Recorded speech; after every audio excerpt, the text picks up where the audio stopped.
Hari ini, dunia seolah bertumbuh.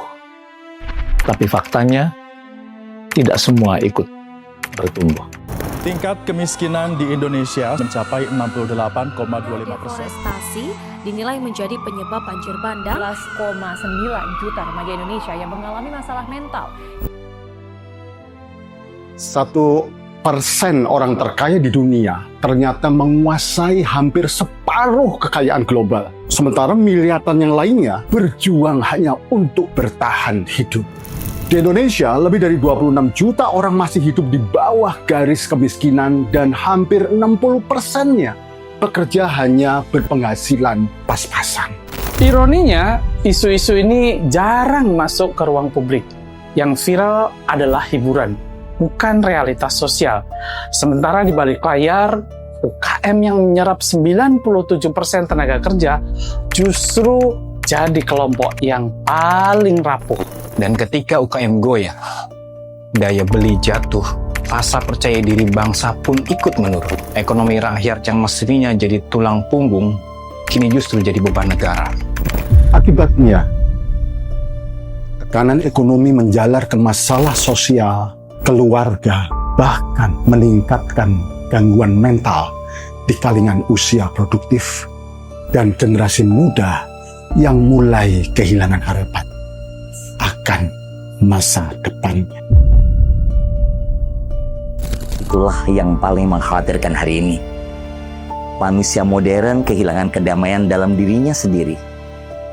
Data WHO menyebutkan lebih dari 280 juta orang di dunia mengalami depresi di tengah dunia yang katanya serba maju. Kita membangun gedung tinggi, tapi hati kita semakin rapuh. Kita memoles citra, tapi kita lupa untuk memulihkan jiwa.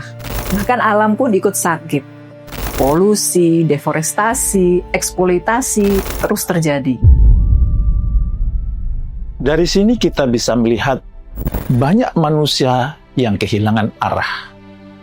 Kita punya segalanya. Harta, kuasa, ilmu, teknologi. Tapi seringkali lupa makna.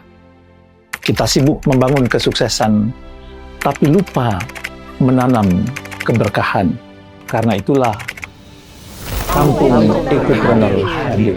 Sebuah gerakan yang menyatukan yang bercerai-berai. Antara manusia dan alamnya. Antara ekonomi dan nuraninya. Antara kemajuan dan keberkahannya. Masjid sebagai pusat pemberdayaan masyarakat, dakwah transformatif, dan penguatan komunitas berbasis prinsip wakaf berkelanjutan. Pesantren yang mengusung spirit dan ruh Al-Quran yang diterapkan dalam adab, nilai karakter yang bisa mengembangkan jiwa leadership untuk bisa menghadirkan kesuksesan dan kebermanfaatan buat masyarakat dan bangsa.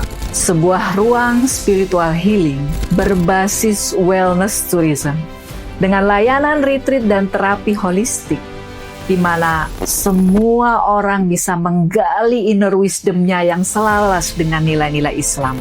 Karena itu, kita dipanggil untuk berperan, membangun sistem yang lebih adil, memberdayakan sesama, dan menumbuhkan kemakmuran yang berkeadilan. Kami tidak hanya membangun sebuah tempat, kami menumbuhkan peradaban. Kampung Ekopreneur melahirkan manusia-manusia sukses mulia. Mari bergabung dalam perjalanan ini. Bukan sekedar menjadi saksi, tapi jadi bagian dari mereka yang menanam kebaikan dan akan terus hidup. Kita mulai dari Kampung Ekopreneur Louis Sadeng. Dari Louis Sadeng untuk Indonesia.